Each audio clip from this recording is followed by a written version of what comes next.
In this video, you will learn how to master ChatGPT for email marketing, and we will get into the best ChatGPT prompts for email that convert. And we'll get into the pros and cons for using it in email marketing, why it can be really powerful as a tool for you to make your email marketing more efficient.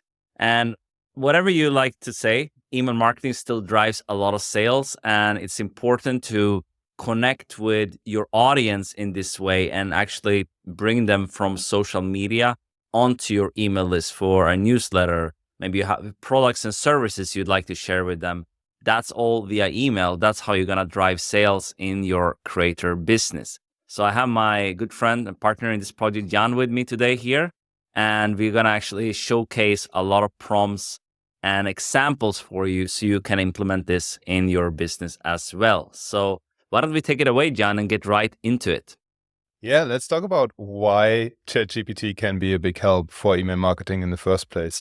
What you have to understand about ChatGPT is that as a large language model, it is trained on knowing what word comes next. So when you give it a prompt on write me an email to promote my online course for losing weight if you are a stay-at-home mom or something like that, ChatGPT has been trained on so much information, like the vast breadth and width of the internet, that it knows how to construct sentences that match the meaning of the email that you want to achieve. So if you are not a copywriter, I am certainly not. I am a native German. I write copy in English. So that's a difficulty first and foremost. But if you don't know how to write marketing copy, if you haven't studied that field and been in the trenches for 15 plus years or something like that, ChatGPT can be a massive help because it is trained on the copy that is on the internet. And guess what? The copy on the internet is written by marketers, and it knows how to dissect the sentences that it makes sense and how to structure them in an email in your tone of voice. But what we also have to address here, Navid, is that it is a two-sided coin, because on the one hand, it is super easy to create what seems to be amazing email copy. But what people also have to realize is that it is very, very easy to lose your own tone of voice. What do you think? What's the most important thing when it comes to email marketing and your tone of voice? If you have a creator business, maybe not a company brand. I think even if you have a company brand, this can be important, but the personalization is extremely, extremely important because people connect with people. Like they buy from people they know, like, and trust. I think this is the key when it comes to email. This should sound like you're speaking to one person. I think a lot of people make a mistake there. I even like a lot of newsletters I see, they're writing like to everyone. They say like, hey guys, and that's wrong. Like even when you're doing videos like this, you should try to speak to one person. Like you should have to have one person in mind you're speaking to. And this is even more important when it comes to email. And that's how you can connect with people and make them feel that they're kind of in this world you're creating, right? And they get into the story and stuff like that. They can feel like maybe they resonate with this story as well. So I think this can be a little bit challenging when it comes to using AI and ChatGPT and different AI tools to actually help you with your email marketing. But, by some things we're going to share with you, some strategies, you're going to get a lot of better output, because you've probably heard this garbage in, garbage out, right? And that is even more It's true so when it comes true to for this. AI. Yeah. So this is really, really important. So like some pros for this, you can do it a lot faster when you're creating emails using a tool like ChatGPT, right? But a big con when it comes to it is that you're probably going to get a lot of generic copy if you don't know what you're doing. And that's what we're going to try to help you with here today. And also, obviously, make sure you don't sound like everyone else, because if you do, it's pretty likely that you're not going to connect with your audience in the way that you want, because you are one person, you're unique, right? And that's kind of what you want to bring to the table when it comes, especially in a creator business, right? Or as an entrepreneur, you want to be unique. There's so much noise out there, so you want to make sure you stand out. Yeah, that's a really important point. So let's dive into ChatGPT right now. I want to show you how you can make ChatGPT your own. And one thing to preface, do not use the free version. spend the $20 a month and upgrade to ChatGPT Plus, because it is like night and day. And the one reason that alone makes it worth spending the $20 a month are these two fields for custom instructions. So let's talk about this, Jan. So let's see what we can put in there. I mean, I know you don't usually use it because you have so many different businesses, but for mine, I think because I write for a specific audience all the time, for me, it would be more relevant. As a creator, it's super important. Yeah. Essentially, the way you need to see these fields is those are messages that ChatGPT receives before you start prompting. So when you write the first prompt, ChatGPT already knows the content you put into those fields. And if we have the first one, what would you like ChatGPT to know about you to provide better responses? Those thought starters are actually pretty interesting. Where are you based? So I could go from my perspective. I am a German-based entrepreneur. And what do I do for work? I teach AI. I have an AI SaaS.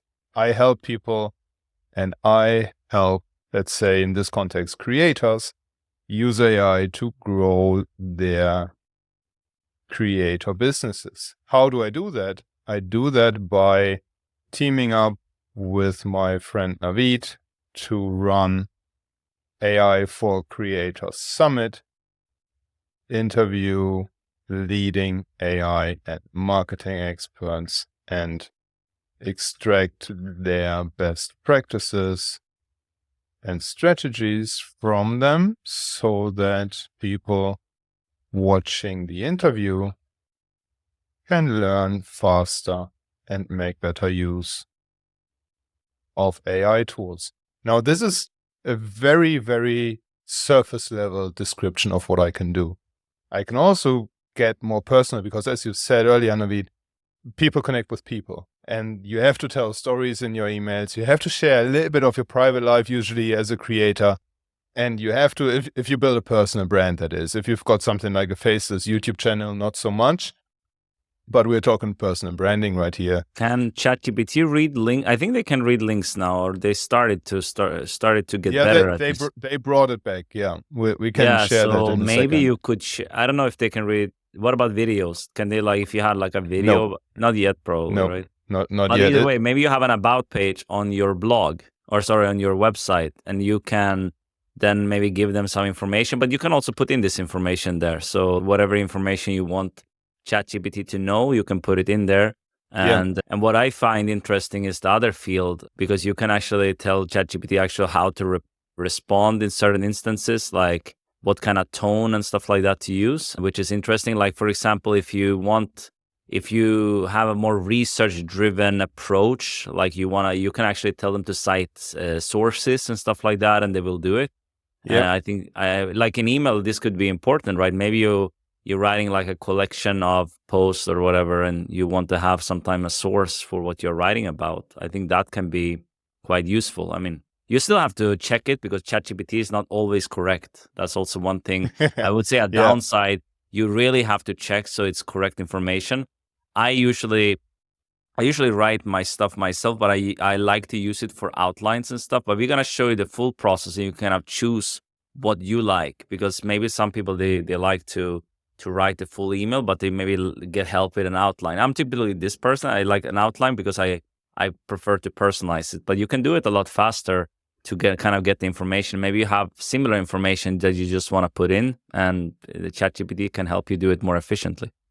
100%. So I'm just filling this out a little bit with some stuff I usually would put in prompts. For example, I wanted to have a friendly and easy to understand tone of voice, use metaphors to explain difficult concepts, because when you paint pictures visually, like, it just makes things easier to understand. When I've told you that these two fields are like the cheat sheet you carried with you when you got to a math exam, and you were just sneaking you're looking at the cheat sheet during the exam because you didn't have to memorize everything. That's a very easy way to understand how those fields are used. If you were to hear from me that those fields are pre-prompts, they pre-inform ChatGPT to not expand on the token context and the token limit that you have with the usual prompt.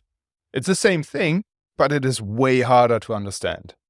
it's way more difficult to understand. So that's why I love using metaphors and stuff. Also, one thing we have to keep in mind is that while we are familiar with the topics we talk about, our audience most likely is not. That's why I've said in here, write for a B+ grade reading level. So Yeah, this is I so just want important. it I to was be gonna easy. say this. Yep, so important to. I mean, depending on what kind of audience you write for, but most likely you want to write in a very simple way. If you have read some of the most popular blogs or checking YouTube videos from bigger creators, they speak usually in a very simple way, so it's easy to understand them. I think that's even more true when it comes to email. You want to make your point come across in your, Yeah. kind of emails that you want to connect with your audience, your sales emails, newsletters, whatever it is, you want to do that. So very important to put that in if you want ChatGPT to not sound like a robot or sound like a professor or something like that. You might not want this. So true. And here's another hack that I rarely share. We've brought up storytelling before, and that's really important in emails. So what I've said right here, keep the messaging entertaining by using storytelling. Then I tell it what stories to tell, because usually ChatGPT goes really broad, but you want the stories to be relevant to your audience. So if you know that your audience is people who are entrepreneurs or solopreneurs, they run creator businesses, they enjoy content marketing, and I have a family of soon 4. My second child is on the way. So I want to also tell stories about my family life of being a young dad. So all those things you can put into ChatGPT, and then I'll finish with using bullet items, emojis, and lists where appropriate. And now, when I have ChatGPT 4 and I have the browse with Bing feature enabled, now we can start into actually developing the prompt. So what would you say, Navid? Is a welcome sequence a good place to start? Yeah, I think a welcome sequence is good. Maybe we should also talk. I mean, this basically crafting and engaging emails with ChatGPT. That's what we're gonna get into here. So now we have basically set up ChatGPT for email marketing. Right. Like how to access. I mean, we talked a little bit how to access. I mean, you just have to sign up basically with your email, get the plus version, as you said, to summarize there. So like this is really important. Otherwise, you cannot access some of these features. I think is more than worth it. And there's of course other tools out there, AI tools that you can use specifically. But I think I tend to always come back to ChatGPT, to be honest. Even though there's so many other tools that we might dabble with, ChatGPT come back to this tool. So so I think we can get into the welcome sequence. We can show you some different, examples of emails that we can write and that you want to write to your audience. What type of welcome sequence should it be? Is it for my business selling online courses? Yeah, I mean, what's maybe you our can. Audience right here? Yeah, what should we go with? Maybe you are a YouTuber or something like that. We can just make an example, right? You are a YouTuber. And maybe you started to develop an online course. Depends the niche, of course. Yeah. Maybe we are maybe we can do like we are targeting creators or something, or we can take another example. Let's go with something that everybody probably can relate to about weight loss. Yeah, weight loss is good. So specifically, maybe you're like a weight loss coach or something like that for stay-at-home moms.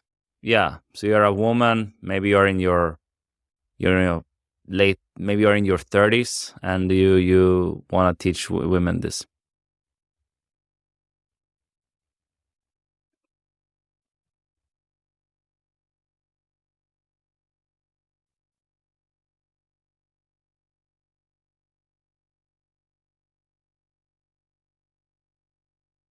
All right. So now what we've done is we've given ChatGPT context on what we want help with and who we are. This could also go into the custom instructions, of course, but let's keep it in this prompt for now. Outline the structure. I like to start with an outline for crafting email sequences or email copy in general, because emails build upon each other. You can't just write a single email and not connect it to the next one or the one before. You always want to have cliffhangers. You always want to tease a little bit so that you gradually build up that open rate of your sequences and of your newsletters. Because I think what's important, you might have an email newsletter that goes out once a week or twice a week or something like that. But then you might want a few emails after they sign up to your email. Maybe they download a freebie or whatever that is. But you want to have a few emails that nurture your list when they come on. Maybe they get to know your story a little bit and things like that. That's kind of what we were starting with. Then maybe your newsletter has the same format every single week. That's typically very common when you sign up for a Creator newsletter. Later, yeah, because otherwise it gets a little bit daunting to create maybe every week the same. But still, you might have emails that are unique, that can be about a specific story. But a newsletter typically that looks very similar every week in a way, and that's how you can stay consistent. Yeah. So now what I've given ChatGPT as a prompt is outline the structure for a welcome sequence to new subscribers who just signed up and downloaded my cheat sheet for 15 weight loss recipes that take 15 minutes to cook.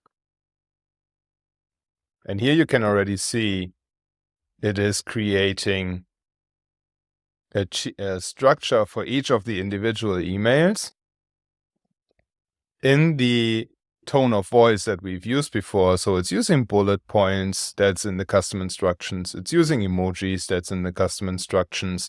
It keeps everything very friendly, very familiar. It tells story.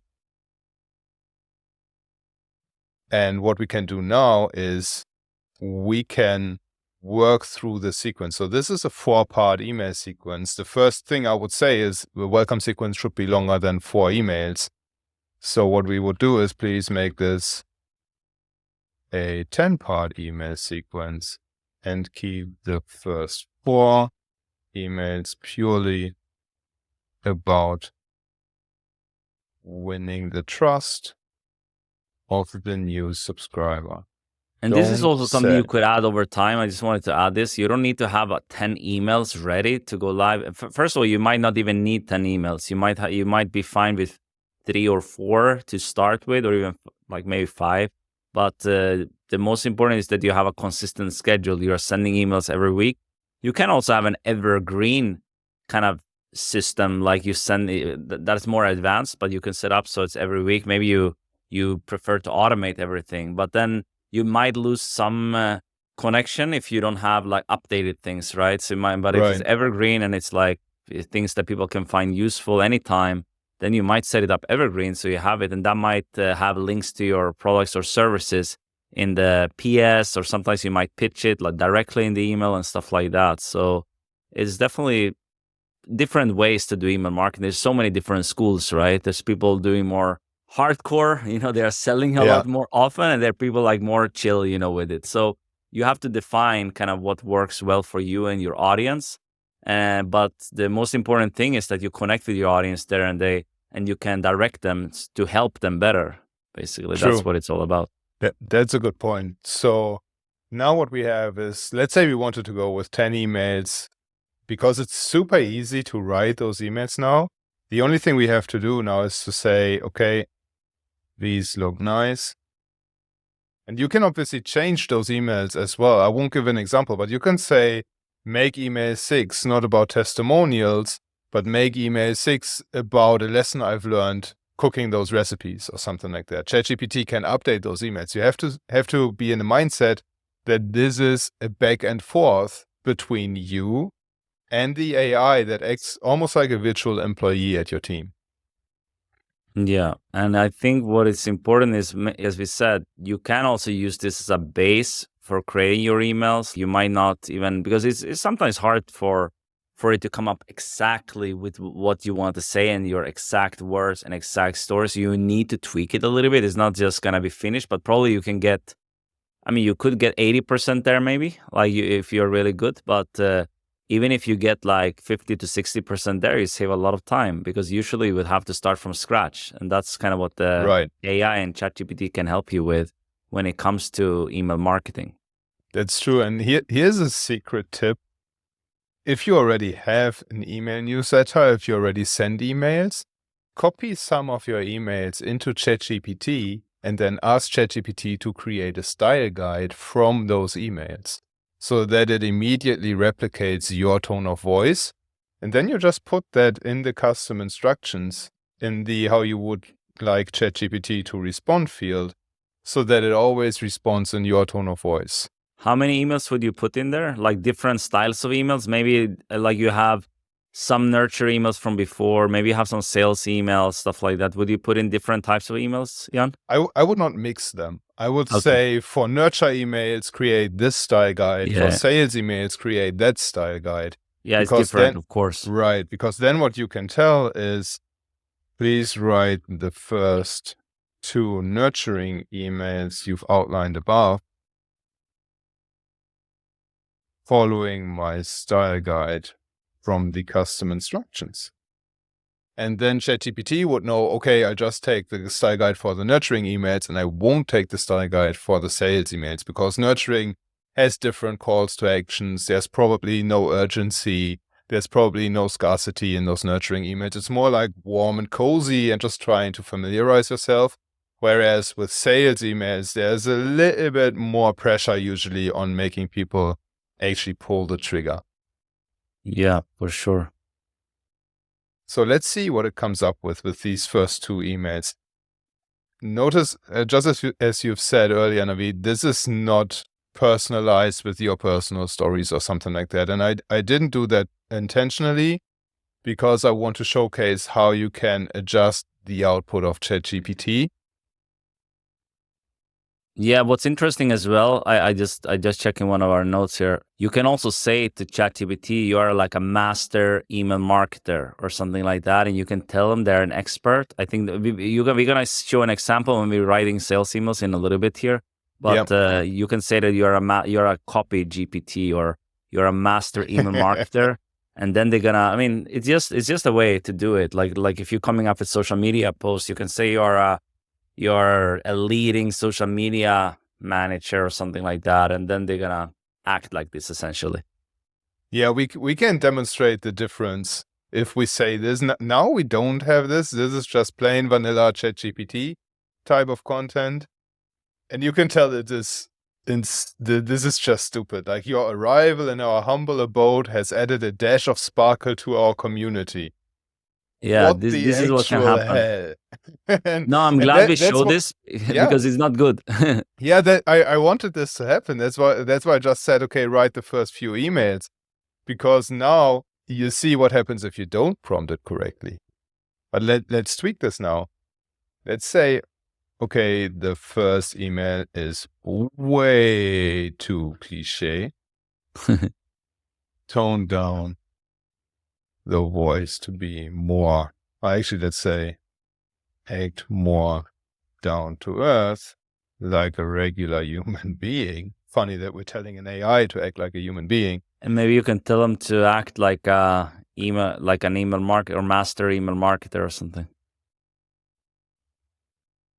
Similar to, let's give them some examples. Russell Brunson, Tony Robbins is really good at email marketing, I would say. Who else comes to your mind, Navid? Brian Levesque, maybe? Yeah, depends kind of what it is. I would say like a nurture sequence. Maybe you will have to have more of a like friendly, not so salesy tone. Like, they sell a lot more. These True, guys. yeah. But yeah, we can see what happens. Keep the paragraphs shorter, because this is also something you want in emails. Like, these are way too long. Man, I see some creators doing these long, like I think a lot of creators, they started like on YouTube or maybe as a podcaster. And a lot of them, they don't know how to write emails properly. I think I started more from the email background, like when I started like a long time ago online, and I learned how to write effective emails. That's how I've driven millions of dollars in sales, right? Came from emails, because I write very effective emails and I have short sentences. I write very simple in them. That's kind of what you want to do. You don't want to have long paragraphs and stuff like that. Typically, you want to have a line break with every sentence. Usually, I mean, depends. Maybe you can have 2 sometimes, but you typically don't want to go longer, because in email, when you're reading on your phone, it's gonna look like this big chunk of text. And imagine if you're getting an email from someone and they have this long wall of text. Are you reading this email? Most likely not. You're not doing it. I mean, True. Especially with attention span being very short, you're not checking this, and so don't do this to your audience either.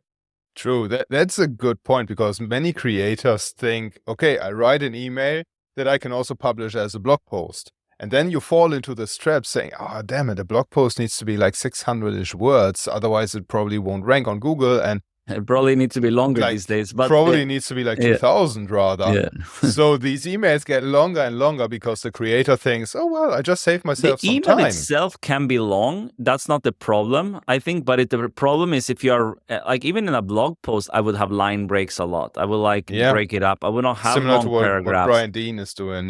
Yeah, Brian Dean or Neil Patel and people like that is very useful. That's very useful to look at what kind of experts in the field are doing. But even what I do on my blog, what Jana's done, I think that's worth looking at, because you want to learn how to write effectively for the web, essentially. And I think for me, it's pretty similar how it would be in an email to a blog post. Maybe a blog post, okay, my blog posts are a lot longer. They are sometimes, 4, 5, 6,000, 7,000 words. Maybe I wouldn't do that in an email. Then it would break up the email, right? But I've written long emails for sales and to my audience before. It works well. I've written short emails as well with just a few lines.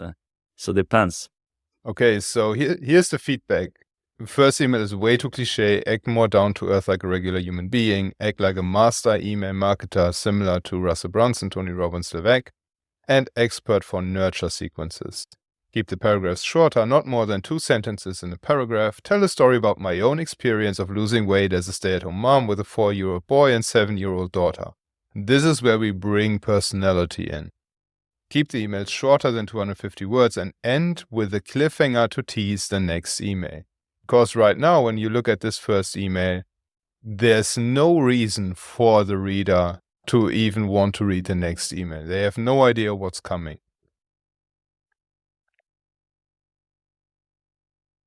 Let's see what it comes up with. It's always interesting.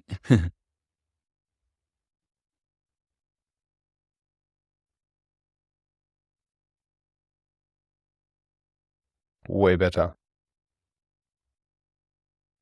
Yeah, for sure. But yeah, you would have to actually go in there and add some more personality and stuff like that. Maybe more of your voice. Is not going to get perfect from an AI. Like, that's not going to happen. Like you from ChatGPT or any tool you're using, it's not going to get perfect. I think people who are just using this, you're going to sound like everyone else.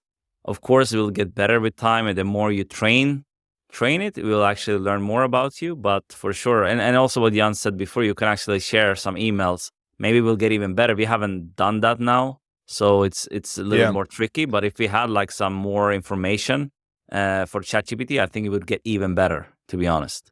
True. And this is where the custom instructions really come in, and we've barely tapped into the potential. I would usually go to the maximum, like fill out all the 1,500 characters that you can put into each field so that you really nail the tone of voice that you want to have. And then the editing goes down to a minimum. But you can already tell that these emails are way better. And then the process is just... And I would also do one thing. I would write in first person, like in I think it does that now. But like if you see if you see it writing for third person or whatever, or like and you're using a lot of they or we, you would have to, you can go in and say write in first person, because because you probably you're not a company brand, right? If you're a company, you can say we.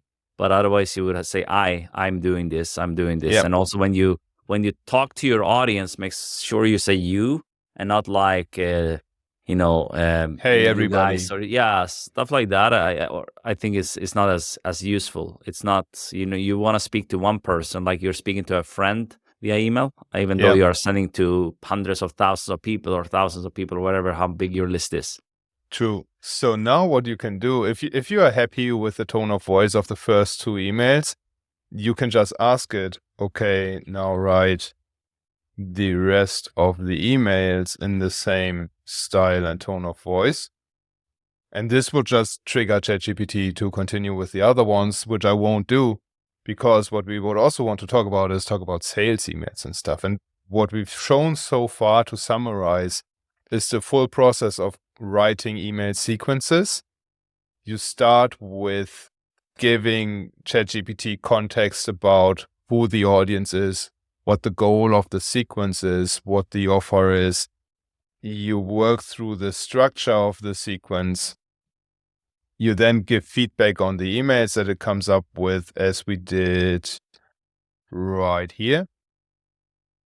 And then you just have it write all the sequences. You put them into ConvertKit or SendFox or whatever tool that you're using. Now let's switch a little bit. And one thing I think we should talk briefly about here as well, which is really important. There's the importance of compelling subject lines and call to actions, right? Yeah. Even if you're having like a nurture sequence or like a little welcome, it's important to send people. Maybe one email will be use my favorite blog posts and resources on my site. So you basically direct people to, or your favorite, my best YouTube videos, and you direct people to different videos. That's what I've seen like James Clear and people like that do in their nurture sequence. You can keep it really simple. You can also say my favorite tools or resources, my favorite weight loss, things I'm using. I don't know, like different supplements or food or whatever you're using. You can share that. Maybe you have affiliate links or something like that in your emails as well, so you can make a little bit extra income. So I think, or you can also recommend other programs and courses you have taken. Like you can do this. You can do this in a very organic way, so you actually share value with people throughout your emails. And that's kind of CTAs, like call to action is like when you have a link. Usually you would have maybe one link, but you can also have a collection, like if you have like different ones. But if you have like a specific thing you are sharing, you typically want to have like one CTA, or at least the link is going to the same place, right? But yes, should we talk a little bit about that? Subject lines is important, obviously, to get people to get that's the first thing people see in their inbox. So it's extremely important. So true. How do you get ChatGPT to come up with compelling subject lines? How do you do that? It's from this point where we are at right now, it's quite straightforward because it already knows what the emails are about and it knows the target audience and the goals of the emails.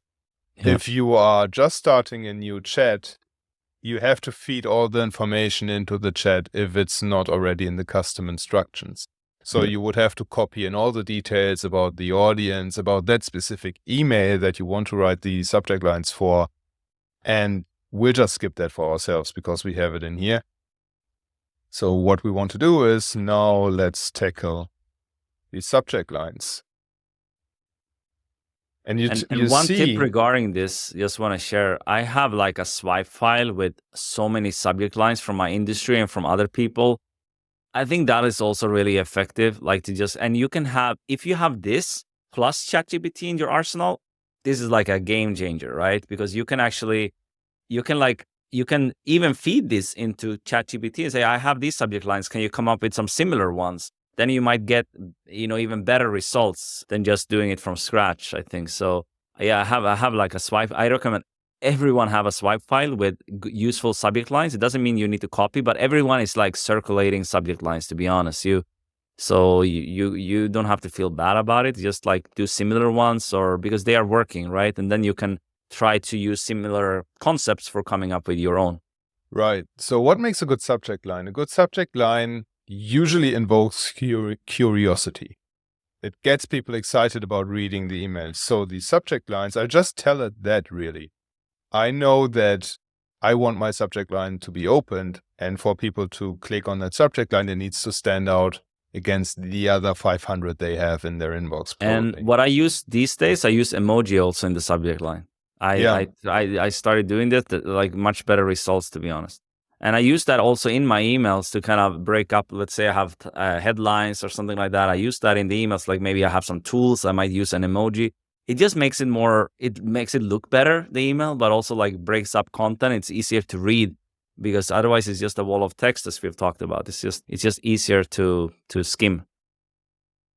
So true. So now what I usually do is I tell it how I want the subject lines to be structured.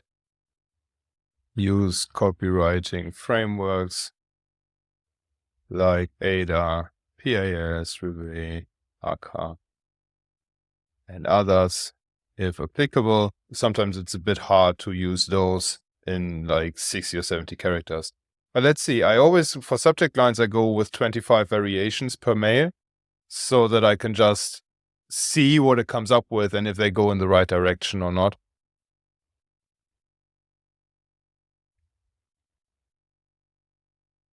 And this is really now just a choice of selecting something that matches your tone of voice. And what is important is the emails should sound like you speak. Like when they hear an interview of yours or when they meet you in person, it should be the same tone of voice. You should use similar words and phrases and stuff like that. Yeah. And that's just really the decision point here. No, I use ChatGPT all the time for coming up with emojis for certain things. You can tell them, hey, come up with for an emoji for this type of email. Like if I have a specific one or like a specific item in the email, it's just easier, Like, I mean, some things it's pretty straightforward, but sometimes ChatGPT can come with a better suggestion, right? And it's like you don't have to think too much with certain things like that. You can just like give it to them. This is like so useful. Saves a lot of time. So true. And I would probably go something like this. Yeah. Teasing quite a bit. Could also be something like this. You in different email providers like ConvertKit, GetResponse, which you can split test. Yeah. So I think they have split testing, right? So you can actually test different subject lines.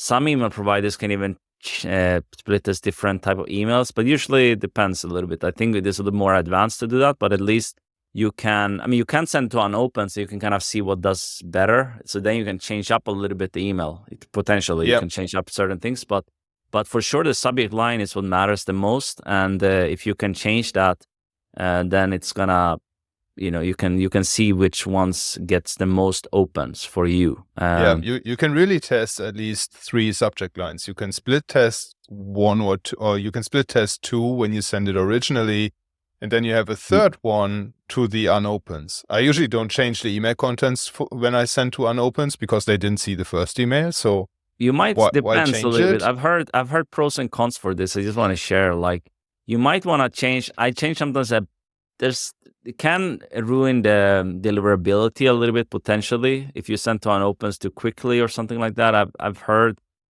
people share about this, like very expert marketers, and I've tested this as well. You might want to change a little bit in the email, like few things, like maybe a point, or so it's not exactly the same because provided they are using crazy technology to scan emails, right? So they can probably say AI. Yeah, it is AI, but they didn't say AI before. Now everyone is using. It is AI, right? That's what they are using. But like even more, like really, really crazy to check everything. They can like detect that your email was sent before, like with this copy. Even though you might change your subject line, they can probably detect the copy was the same. So so you want to be a little bit careful. You want to do it. I think when you send to unopens, you want to make sure it's a really important email or something like that, and maybe you tweak a few things, but at the minimum the subject line. But you can like add an extra point or like dot or something like that, a period, to certain things. I do that sometimes, and it's just changing it up a little bit. Nice. Yeah, that's definitely useful to know. And one thing I really want to drive home while you're watching this, friends, is like, don't fall victim to those prompt pacts that promise you the ultimate prompt for this or the ultimate prompt for that. It all boils down to giving context to ChatGPT, telling ChatGPT what your tone of voice is, who your audience is, what's your offer, what are the pain points that you solve, how you would like ChatGPT to write, and then ask it for what it should create.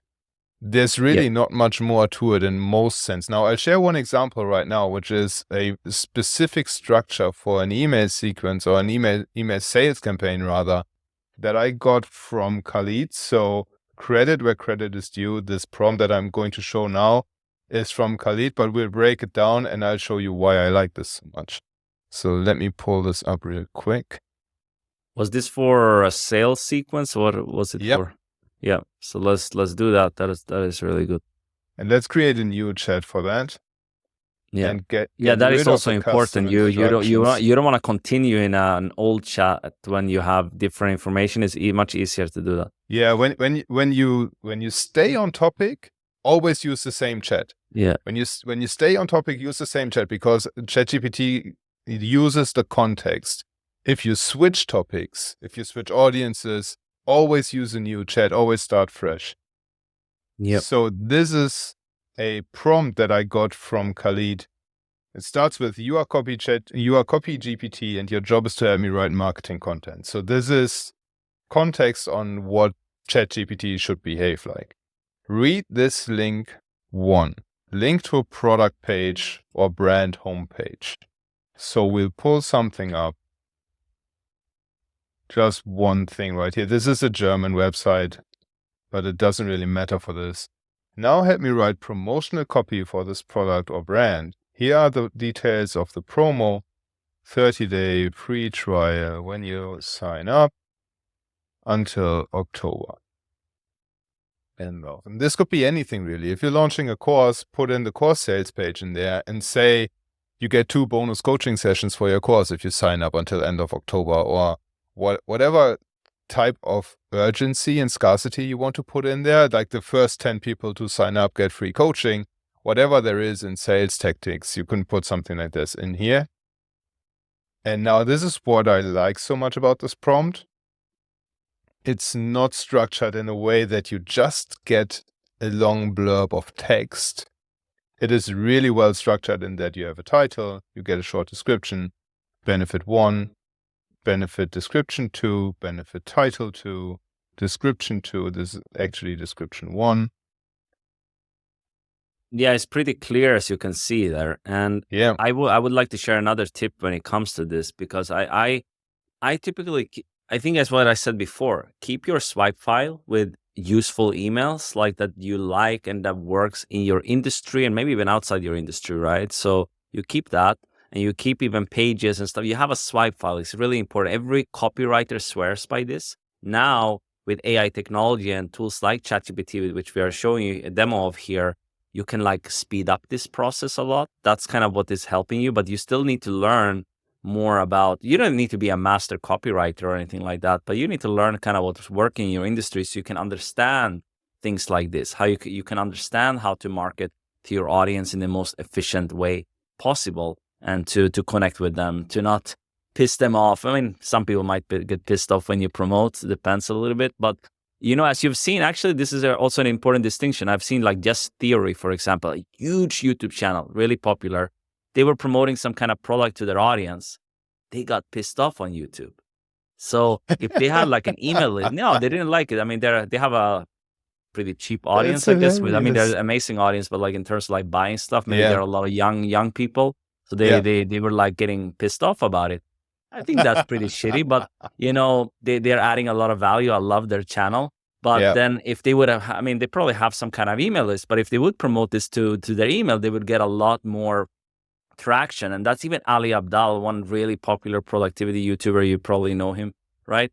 He is also saying this. He doesn't promote too much on his YouTube channel when it comes to his courses and products, like in the same way as he would do via email. So that goes to show the importance of having an email list as a creator. And obviously entrepreneurs, marketers, we've known this for a long time, but I think creators was before, let's just create videos or whatever. But I think now we are seeing more and more people having newsletters and things like that. But I wish more people would focus on it. Some people only send like once a month an email, and that they think this is enough. That's usually not enough. Better than nothing. But it's not. You need to be more consistent to communicate with your audience. I think at least once a week. If you want to have a business, you need to sell. I think it's as easy as that. And there's nothing wrong with selling in your emails. You don't need to be ashamed about this. If you want to just have a hobby and you just want to entertain people, then don't sell. Fine, perfect, your choice. But if you want to sell, you need to do it in a way that's effective and that doesn't ruin the relationship with your audience. And that's where prompts like this one come in. So and I fully agree with you. Yeah, and you don't need to do it like some hardcore marketers who's just pushing things. Maybe they're sending like 5 or 7 emails the last day of promotion, right? I mean, that works. To be honest, it works really well. But you don't need to do that. You can also keep a more long-term plan where you like, you know, keeping things more open, and you don't push as hard. But still, you wanna if you're doing a launch, you wanna sell during this launch. You're not just gonna You're not just gonna have like a link in your PS, right? That's not gonna work as well. You're gonna be proud of what you have created, and I think I see this a lot when it comes to the creator economy, and people are like a little bit scared to sell. They're putting like their links hidden in the YouTube description. Sometimes they're focusing more on like brand deals and sponsors, right? which is great. But I think if you have your own products and services, you're in control. You don't need to feel like stressed about deadline. You can actually promote this whenever you want because it's your product, So yeah, but let's get into this example here. Yeah, so this is what I came up with now. Uncover the power. I should hide this, by the way, not distract. Uncover the power of data with Cobra. So that's the brand. Seize our special offer. Sign up before end of day. Enjoy a 30-day free trial. Unleash your business potential with Cobra's AI-driven insights. And then the benefits. And now you can use this in a stylized email. It doesn't have to be just an email with plain text. You can have images between those blurbs. You can have testimonials or quotes in between those blurbs. Or you could just decide to turn this into a multi-part email sequence. You can decide to turn this into one email. You can write even Facebook ads or LinkedIn ads or whatever channel you are on from this. There's so much you can do with this structure.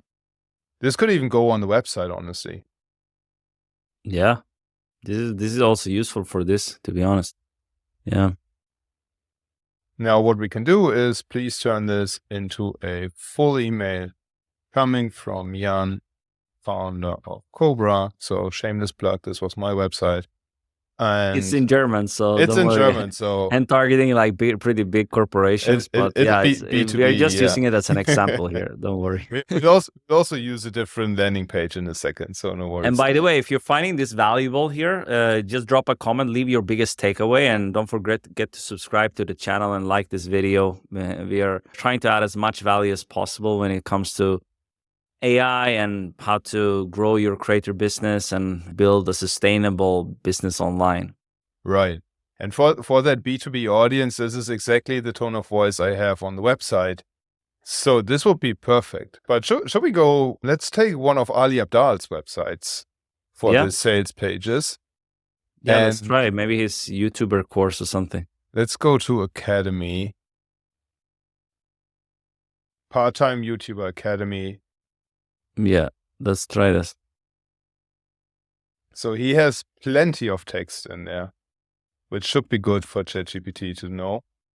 And let's create a new chat. One thing I just glimpsed over in the past example, but that's really important. In the plus, you need to have the browse with Bing enabled, or you need to have the plugins with a plugin called Web Pilot or Access Link. Either one will do. Otherwise, ChatGPT cannot access the website.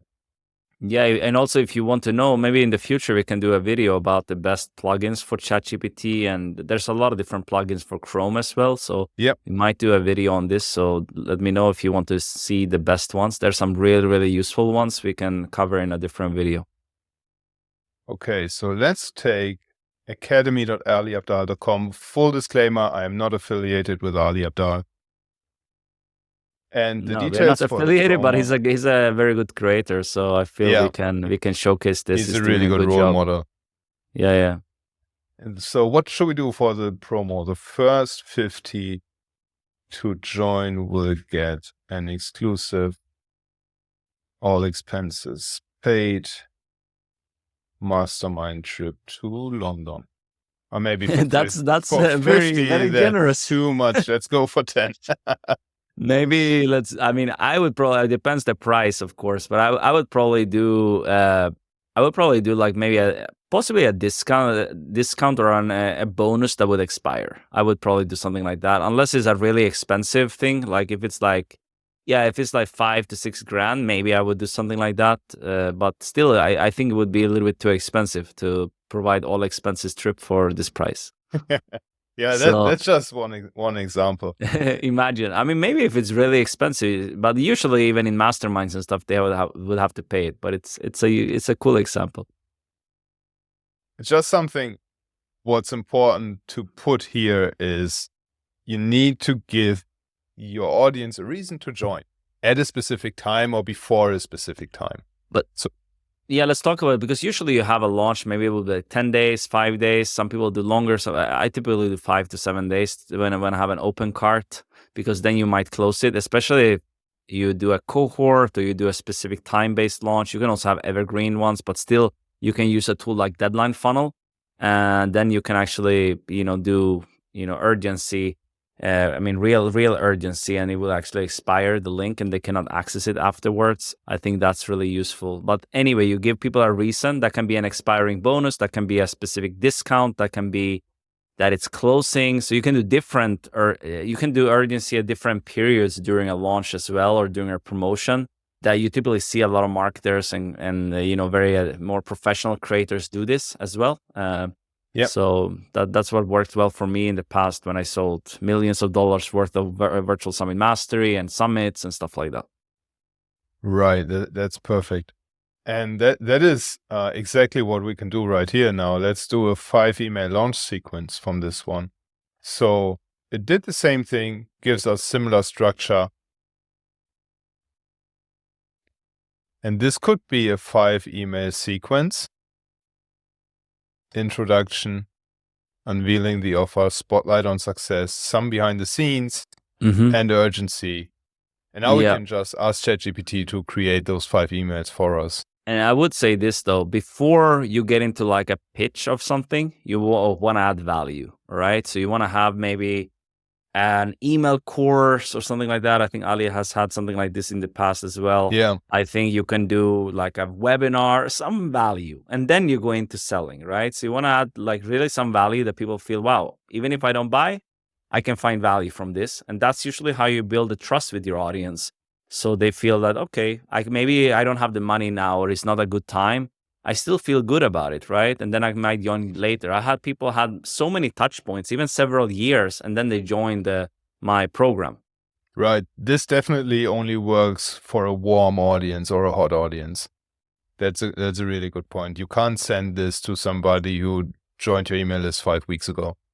No, so here's the deal. If they joined the webinar and you provided a lot of value, you can start a pitch. That's very common, right? There can be a new people coming from cold traffic. But what we mean is like probably if someone just joined your list, you're not going to start pitching your product directly. I think that's not effective. That was the nurture sequence we shared earlier. Yeah. Yeah, exactly. So let's see what it comes up with.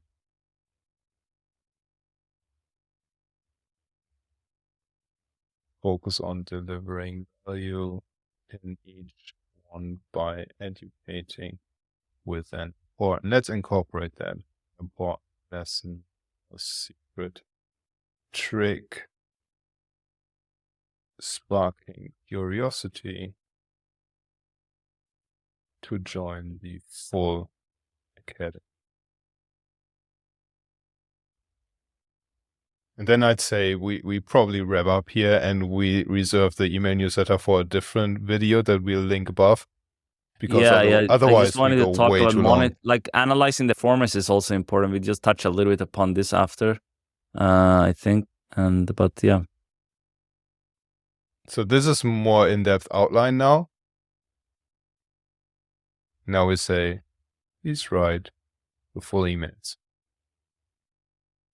Yeah. Anyway, when you said about the newsletter, it's a lot easier to write. And the newsletter is a little easier depending on the format. But we can for sure, if you're interested in this, drop a comment. We can maybe do a different video showing how to do a newsletter with ChatGPT or AI tools. But hopefully this has been valuable here. So we have basically showed you a lot of examples how to use this. Very in depth. And those are really short emails by now, because ChatGPT has no context about who our audience is and who we are, except for the landing page of Ali's course. So you can give feedback to those, just as we did with the other sequences in this video, and then you really come up with an exceptional email sequence. Yeah, for sure. And also, like what we talked about before, you wanna monitor and analyze performance. Typically, your email tool can do some stuff like that. I don't know. You use ChatGPT to kind of optimize this, or how to use the data you're getting from different tools for future campaigns, for example. So you can actually see, okay, I got these results from this campaign, and then could you use ChatGPT to actually analyze this to understand it better? No, so you can't use ChatGPT to analyze the details as much as you would probably want it to. What you can do, this is a bit more technical, you can export the data if your email tool allows that. Export the open rates and click rates and stuff, into a CSV format, an Excel type format, and then you can upload this CSV into ChatGPT and ask it to identify patterns where high click rates show up and try to identify patterns in the subject lines that had the highest click rates. But that's quite a tedious process, to be honest. What I usually do is I go through the campaigns that work the most and I feed that email and that subject line into ChatGPT and say, okay, take this campaign as a baseline, as a role model, if you will, and now help me create this new campaign that I'm planning on a new launch or a new call to action, whatever, in the style that already worked. And then I just tweak it from there. Yeah, I mean, it's pretty basic, like, because, your email provider will give you some stats for different emails and stuff like that, so you can kind of see what worked. That's pretty much what you would do. And when you get more advanced, you can do more things. This is not going to be an advanced email marketing tutorial by any means, but hopefully you have understood a little bit more how you can use ChatGPT to make things more efficient for you. And I think that was the intention about this video. It's not like you're going to get ChatGPT to do all the work for you. That's not gonna typically happen. You still need to put in some work yourself to actually tweak things, or depending on the style you like. And then as you get better with this, the prompting, you can do a lot more as well. So do you have any final things you would like to share as a recap, and then we'll wrap this one up? Get ChatGPT Plus, fill in the custom instructions as much as you can, provide as much context about your offer, your audience, your personal stories into those two fields, because then everything that follows, everything you create will be much better and will be much closer to the output that you expect. Awesome. And be sure you subscribe to the channel if you want more valuable content like this. We have been on here almost 1 hour talking about how to master ChatGPT for email marketing. And barely scratch the surface. Yeah, basically, we can go a lot deeper on this topic or other things you would like to know. So drop a comment below, like this video, put on notifications so you don't miss anything. And we put some links in the description to be sure to check that out, to some email marketing resources and stuff like that. And also to our bundle where we go even more in depth. So you can check that out. It's more about AI and how to use that as a creator. So yeah, we'll come with a lot more content moving forward. So hopefully you found this valuable, and I'll talk to you guys very soon. Ciao for now.